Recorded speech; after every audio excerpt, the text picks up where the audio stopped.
No matter how good a system is, it's managed by the people, promoted by the people, and the result is finalized by the people.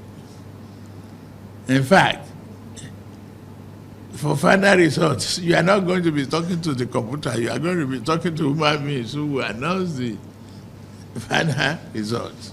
And when you look at the crux of various arguments, maybe Nigeria should question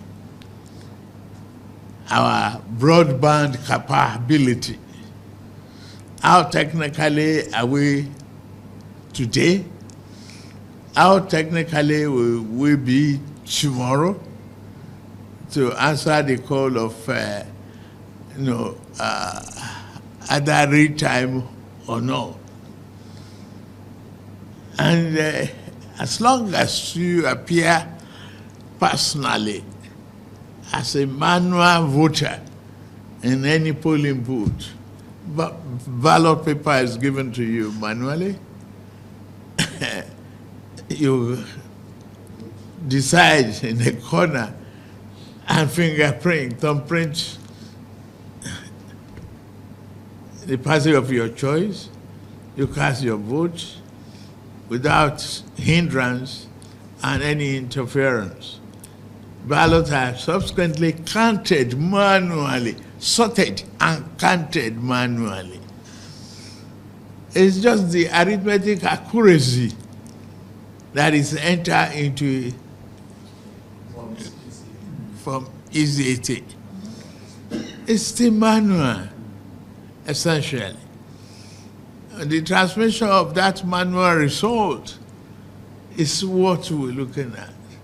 And we need to avoid glitches, I'm glad you did, interference, unnecessary hacking in this age of, computer inquisitiveness. Nigeria will be there. We will flourish. We will continue to nurture this democracy for the fulfillment of our dream for prosperity and stability of our country. Well, I think all Nigerians wanted was that in the IREF portal, which is a kind of viewing center of the outcome of most of the polling unit results, that they would like to see that transmitted electronically.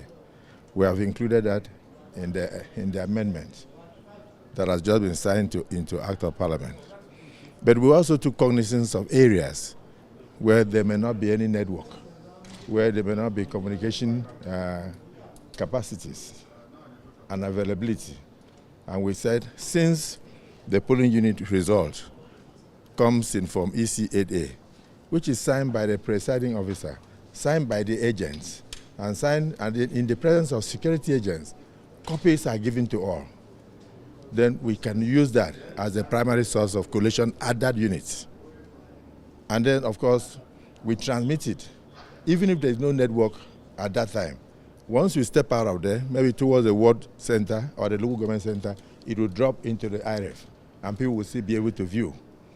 The implication of that is that if what is eventually collated at the next center is different from what is in the IRF, Nigerians will be able to compare whether the election result had been tampered with. And for us, that had always been the problem in the country, that once election result leaves a polling unit, it will be tampered with or mutilated. That has been eliminated today. So we are satisfied that we have met the aspiration of Nigerians. The issue of real time also comes in. Once you transmit, even if there is no network at that time, once you go to where there is network, it will still drop. So eventually everything will still be shown. So we are happy and satisfied that we have been able to interpret the intentions and the yearnings of majority of Nigerians, not those who are politically motivated, not few people who make noise. Noise is different from lawmaking. And I always say, no matter what we did in the last 2 years, we went to retreat in Lagos, we went to retreat in Ibadan, everywhere. Those things were just mere consultations. The final outcome of what was amended happens in the plenaries of both chambers. And we felt in the last 1 month that we have done a lot. And even the Senate, for instance, we sacrificed even the holidays. The Mr. Speaker had to call back members who were on a bit of a break from plenaries, from budget sessions, to come back and undertake this all-important national assignment. That's why I said we are very satisfied that going forward, we are going to have more transparent election. This has never happened since 1960.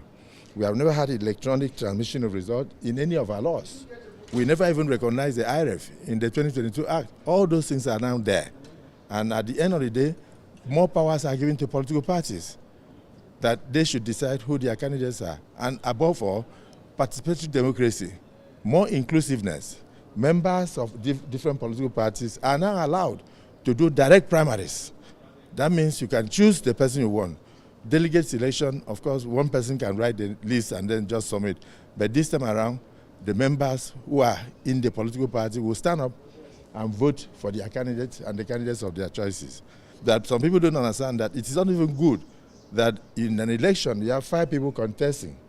One person scores out of 300,000 votes. One person scores 290,000. And then for one reason or the other, he is disqualified by the court. And then the person who scored 1,000, who is not popularly elected, will now be declared a winner. All those things are eliminated. We have now recommended that where such a case happens, then you should call for another election. And that also comes even with the governorship election, where somebody who scores the second highest vote may not meet the 2/3 of the spread of the requirements in local government and will be declared a winner. No, we don't want that kind of situation. We want something that will help Nigerians to truly elect their leaders.